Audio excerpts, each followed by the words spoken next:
Jesus, God in flesh, shows us his real emotions in the Gospels.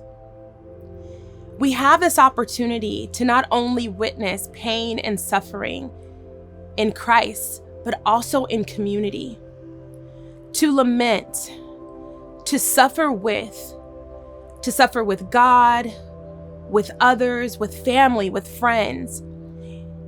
It's really a collective experience. I'm reminded of Jesus as he approached his death on the cross.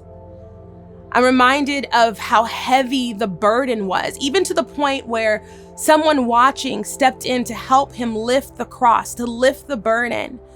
I could only imagine what it was to witness that grief, that pain. I could only imagine the heaviness that maybe weighed down on that man's heart before he stepped in. He reached in, he leaned in, he was present with Jesus to the point of carrying his cross. To lament, to witness, to grieve together is maybe not something that we typically practice, but it is an opportunity to truly experience compassion, to truly experience connection, and to also model the love of Jesus Christ. And so I invite you to lament.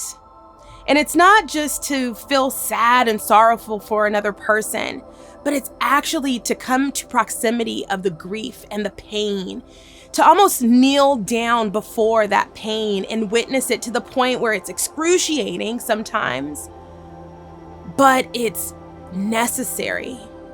Because it's in that pain that we're transformed, maybe by the renewing of our minds and how we think on things, or maybe it helps to foster empathy, or maybe it's just providing comfort for someone who needs to know that they're not alone. And maybe it's a collective. Maybe it's witnessing to the collective, those who have been oppressed, that they're not alone and that their lives matter. I invite you to lament in community, to share in the grief of your neighbor, to kneel down and to get close to the pain, to pause and not be quick to move past, but to just experience what is.